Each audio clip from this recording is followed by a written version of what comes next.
Hi hello ನಮಸ್ತೆ ಸ್ನೇಹಿತರೆ, welcome back to Jose ಗೃಹ ಪಾಕ. ಇವತ್ತಿನ ವಿಡಿಯೋದಲ್ಲಿ ನಾನು ಮಕ್ಕಳಿಂದ ಹಿಡಿದು ದೊಡ್ಡವರ ತನಕ ಎಲ್ಲರಿಗೂ ಕೂಡ ಇಷ್ಟವಾಗುವಂತಹ ಸ್ವೀಟ್ ಕಾರ್ನ್ ಮಂಚೂರಿಯನ್ನು ಹೇಗೆ ಮಾಡೋದು ಅಂತ ತೋರಿಸ್ಕೊಡ್ತಾ ಇದ್ದೀನಿ. ತುಂಬ ರುಚಿಯಾಗಿರುತ್ತೆ, ಮಾಡೋದು ಕೂಡ ಅಷ್ಟೇ ಸುಲಭ. ಬನ್ನಿ ಹಾಗಿದ್ರೆ ಹೇಗೆ ಮಾಡೋದು ಅಂತ ನೋಡೋಣ. ಮೊದಲಿಗೆ ಒಂದು ಪೂರ್ತಿಯಾಗಿರುವಂತಹ ಸ್ವೀಟ್ ಕಾರ್ನನ್ನು ತೊಗೊಂಡು ಅದರ ಕಾಳುಗಳನ್ನೆಲ್ಲ ಬಿಡಿಸ್ಕೊಂಡು ಒಂದು ಮಿಕ್ಸಿ ಪಾತ್ರೆಗೆ ಹಾಕ್ಕೊಂಡು ಈ ಥರ ತರಿಯಾಗಿ ರುಬ್ಬಿಟ್ಕೊಂಡಿದ್ದೀನಿ ನೋಡಿ. ಇವಾಗ ಅದನ್ನು ಒಂದು ಪಾತ್ರೆಗೆ ಹಾಕ್ಕೋತಾ ಇದ್ದೀನಿ.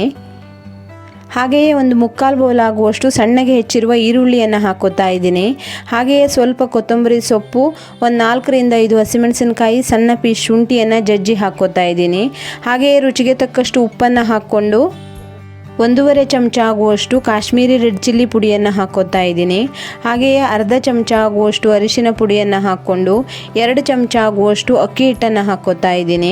ಹಾಗೆಯೇ ಒಂದು 1/4 ಚಮಚ ಆಗುವಷ್ಟು ಅಡುಗೆ ಸೋಡಾವನ್ನು ಹಾಕ್ಕೋತಾ ಇದ್ದೀನಿ. ಇಲ್ಲಿ ನೀವು ಅಡುಗೆ ಸೋಡಾನ ಬೇಕು ಅಂದರೆ ಸ್ಕಿಪ್ ಕೂಡ ಮಾಡ್ಕೋಬಹುದು.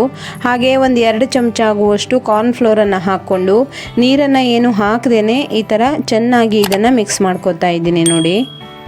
ಸ್ವೀಟ್ ಕಾರ್ನಲ್ಲಿ ಹಾಗೆಯೇ ಈರುಳ್ಳಿಯಲ್ಲಿ ನೀರಿನಂಶ ಇರೋದ್ರಿಂದ ನೀರನ್ನು ಏನು ಹಾಕದೇನೆ ಇದನ್ನು ಕಲಿಸ್ಕೋಬೇಕು.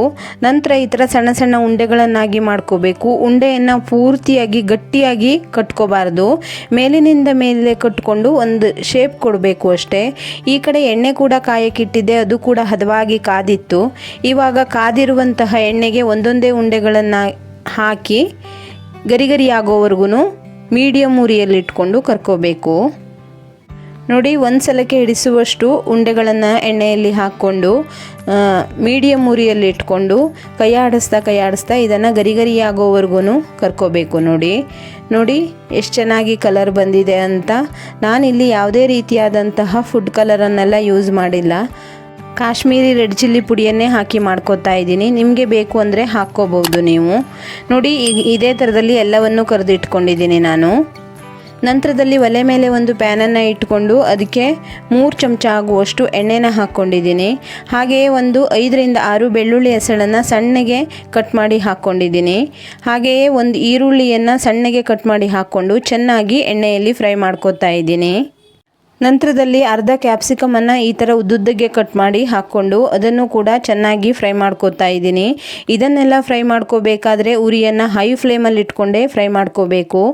ನಂತರದಲ್ಲಿ ಇದಕ್ಕೆ ಒಂದೊಂದೇ ಸಾಸ್ಗಳನ್ನೆಲ್ಲ ಮಿಕ್ಸ್ ಮಾಡ್ಕೋಬೇಕು. ನಾನಿಲ್ಲಿ ಗ್ರೀನ್ ಚಿಲ್ಲಿ ಸಾಸನ್ನು ಅರ್ಧ ಚಮಚ ಹಾಕ್ಕೊಂಡಿದ್ದೀನಿ. ಹಾಗೆಯೇ ಸೋಯಾ ಸಾಸನ್ನು 1 ಚಮಚ ಹಾಕ್ಕೊಂಡು ಟೊಮೆಟೊ ಸಾಸನ್ನು 2 ಚಮಚ ಆಗುವಷ್ಟು ಹಾಕಿ ಚೆನ್ನಾಗಿ ಒಗ್ಗರಣೆಯಲ್ಲಿ ಮಿಕ್ಸ್ ಮಾಡ್ಕೋತಾ ಇದ್ದೀನಿ. ಈ ಸಾಸ್ಗಳನ್ನೆಲ್ಲ ಹಾಕ್ಕೋಬೇಕಾದ್ರೆ ಉರಿಯನ್ನು ಸ್ವಲ್ಪ ಕಡಿಮೆ ಇಟ್ಕೊಳ್ಳಿ. ನಂತರದಲ್ಲಿ ಒಂದು ಬೌಲಿಗೆ 1 ಚಮಚ ಆಗುವಷ್ಟು ಕಾರ್ನ್ ಫ್ಲೋರು ಹಾಗೆಯೇ 1 ಚಮಚ ಆಗುವಷ್ಟು ಕಾಶ್ಮೀರಿ ರೆಡ್ ಚಿಲ್ಲಿ ಪುಡಿಯನ್ನು ಹಾಕ್ಕೊಂಡು ನೀರನ್ನು ಮಿಕ್ಸ್ ಮಾಡಿ ಚೆನ್ನಾಗಿ ಗಂಟಿಲ್ದ ಹಾಗೆ ಕಲಸಿ ಈ ಒಗ್ಗರಣೆಗೆ ಹಾಕ್ಕೊಂಡು ಚೆನ್ನಾಗಿ ಕೈ ಬಿಡ್ದಂಗೆ ಇದನ್ನು ಕಲಿಸ್ಕೋಬೇಕು ನೋಡಿ. ಈ ಥರ ಕಲಿಸ್ತಾ ಇದನ್ನು 1 ನಿಮಿಷಗಳ ಕಾಲ ಚೆನ್ನಾಗಿ ಕುದಿಸ್ಕೋಬೇಕು ನೋಡಿ. ಇವಾಗ ಇದು ಚೆನ್ನಾಗಿ ಕುದ್ದಿದೆ. ಈ ಟೈಮಲ್ಲಿ ಕರೆದಿಟ್ಕೊಂಡಿರುವಂತಹ ಸ್ವೀಟ್ ಕಾರ್ನ್ ಉಂಡೆಗಳನ್ನೆಲ್ಲ ಹಾಕಿ ಚೆನ್ನಾಗಿ ಉರಿಯನ್ನು ಹೈ ಫ್ಲೇಮಲ್ಲಿ ಇಟ್ಕೊಂಡು ಇದನ್ನು ಮಿಕ್ಸ್ ಮಾಡ್ಕೋಬೇಕು ನೋಡಿ. ಇವಾಗ ಇದು ಚೆನ್ನಾಗಿ ಮಿಕ್ಸ್ ಆಗಿದೆ. ಇವಾಗ ಮೇಲಿನಿಂದ ಸ್ವಲ್ಪ ಕೊತ್ತಂಬರಿ ಸೊಪ್ಪನ್ನು ಹಾಕಿ ಚೆನ್ನಾಗಿ ಮಿಕ್ಸ್ ಮಾಡಿಕೊಂಡ್ರೆ ರುಚಿಯಾದಂತಹ ಸ್ವೀಟ್ ಕಾರ್ನ್ ಮಂಚೂರಿ ರೆಡಿಯಾಗಿದೆ ನೋಡಿ. ಇವಾಗ ಇದನ್ನು ಒಂದು ಸರ್ವಿಂಗ್ ಪ್ಲೇಟಿಗೆ ಹಾಕ್ಕೊಂಡು ಮೇಲಿನಿಂದ ಸ್ವಲ್ಪ ಈರುಳ್ಳಿ, ಸ್ವಲ್ಪ ಕೊತ್ತಂಬರಿ ಸೊಪ್ಪು ಹಾಗೆಯೇ ಸ್ವಲ್ಪ ಸ್ವೀಟ್ ಕಾರ್ನನ್ನು ಹಾಕಿ ಗಾರ್ನಿಷ್ ಮಾಡಿಕೊಂಡು ಟೊಮೆಟೊ ಸಾಸ್ ಜೊತೆ ತಿಂದರೆ ತುಂಬ ರುಚಿಯಾಗಿರುತ್ತೆ. ಈ ಸ್ವೀಟ್ ಕಾರ್ನ್ ಮಂಚೂರಿಯನ್ನು ನೀವು ಅರ್ಧ ಗಂಟೆ ಒಳಗಡೆ ಮನೆಯಲ್ಲೇ ಮಾಡ್ಕೋಬಹುದು. ನೋಡಿದ್ರಲ್ವಾ ಎಷ್ಟು ಸುಲಭವಾಗಿ ಸ್ವೀಟ್ ಕಾರ್ನ್ ಮಂಚೂರಿಯನ್ನು ಮಾಡ್ಕೋಬಹುದು ಅಂತ. ನೀವು ಕೂಡ ಒಮ್ಮೆ ಟ್ರೈ ಮಾಡಿ ನೋಡಿ ಹೇಗಾಗಿತ್ತು ಅಂತ ಕಮೆಂಟ್ ಬಾಕ್ಸಲ್ಲಿ ತಿಳಿಸಿ. ಮತ್ತಷ್ಟು ರುಚಿಯಾದ ರೆಸಿಪಿಗೋಸ್ಕರ ಜೋಸ್ ಗೃಹ ಪಾಕ ಚಾನಲನ್ನು ಸಬ್ಸ್ಕ್ರೈಬ್ ಆಗೋದನ್ನು ಮರಿಬೇಡಿ. ಇನ್ನೊಂದು ರುಚಿಯಾದ ಹೊಸ ಅಡಿಗೆಯೊಂದಿಗೆ ಮತ್ತೆ ಸಿಗ್ತೀನಿ. Thank you.